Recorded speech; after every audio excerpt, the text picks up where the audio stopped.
একটা ছোট্ট কথা, কিন্তু কথাটার প্রভাব বেশ বড়।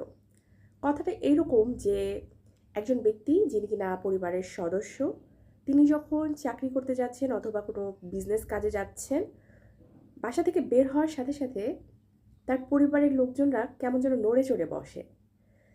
খুব একটা আরামে, খুব একটা শান্তির বোধ তাদের মধ্যে আসে তিনি চলে যাওয়ার পরে। আবার যখন সন্ধ্যাবেলায় অথবা রাতের বেলায় তার আসার সময় হয়, আবার সেরকম জড়সড় হয়ে তারা একদম পরিপাটি হয়ে তার সামনে থাকে।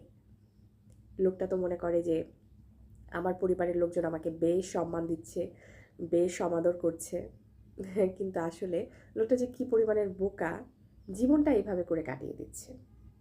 পরিবারের মানুষের কাছে একটু তথাকথিত সম্মানের জন্যে তার পরিবারের মানুষকে সেই ভালোবাসা থেকে বঞ্চিত করছে। পরিবারের সুখ শান্তি থেকে বঞ্চিত হচ্ছে নিজেও।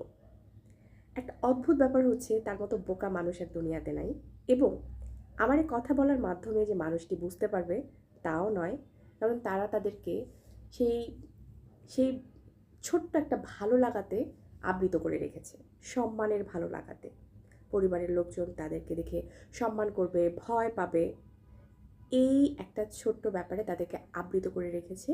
এবং এই ভুলে তারা পুরো জীবনটা শেষ করে দিচ্ছে। অদ্ভুত, কিন্তু সত্যি।